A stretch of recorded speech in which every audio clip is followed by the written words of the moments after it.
menyimak multikultural Amerika.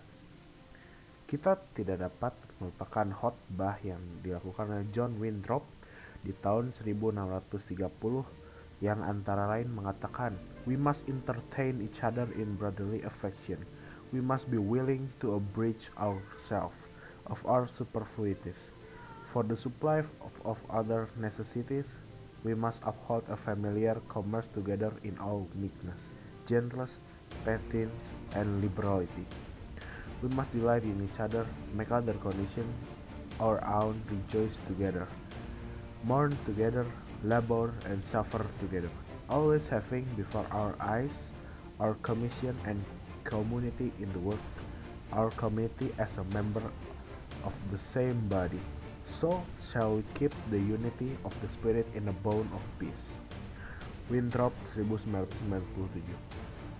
Pidatonya berjudul A Model of Christian Charity tersebut dapat dikatakan meletakkan dasar-dasar multikulturalisme di Amerika.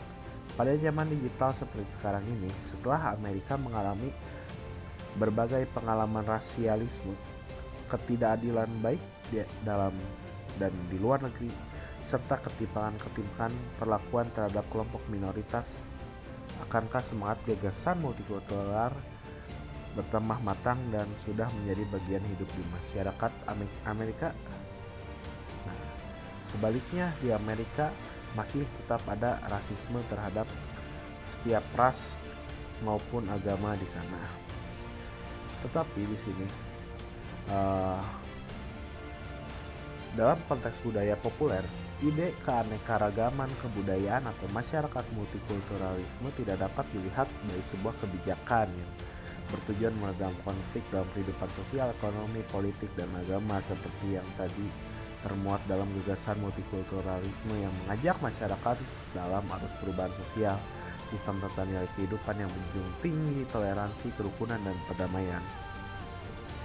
Dalam konteks Amerika yang demokratis ini, misi-misi politik tidaklah dapat segera diterima apabila tidak melalui seleksi alamiah dalam masyarakat, terlebih dari dalam konteks produk populer. Untuk menjadikan populer misi politik haruslah mempunyai kemasan sedemikian rupa sehingga suatu kebijakan politik tentang multikulturalisme harus diterima oleh masyarakat, sehingga masyarakat dapat menerima gagasan bahwa potensi-potensi masyarakat, pengembangan dan kemajuan dapat dicapai melalui ide keragaman kebudayaan yang mendukung berlakunya prinsip demokrasi dalam kehidupan masyarakat Amerika.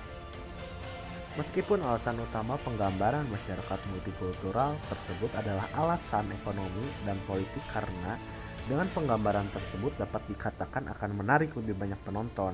Hal ini dapat dikatakan sebagai refleksi realitas masyarakat Amerika. Menyajikan Amerika dengan menafikan kenyataan masyarakat plural tersebut seakan tidak hanya menafikan kenyataan masyarakat Amerika yang sebenarnya, tetapi juga dapat mengakibatkan hilangnya kekuatan film tersebut dalam menjaring penonton, karena representasi etnis tunggal dalam masyarakat Amerika dirasakan tidak mungkin terjadi. Penyajian multikultural seperti itu dapat dikatakan makin lama dan makin kuat. Penyajian ini tidak hanya terdiri dari dua, yaitu kulit putih dan kulit hitam yang tadi saya jelaskan, yaitu perbedaan etnis di sana yang masih adanya rasisme, dan itu adalah ciri khas Amerika yang memang ditampilkan dalam budaya populer tersebut, yaitu film. Terima kasih. Wassalamualaikum warahmatullahi wabarakatuh. Nama saya Muhammad Rizky Bosnimo Saputra dari Prodi Pendidikan Sosiologi kelas 3A Universitas Pendidikan di Indonesia. Terima kasih.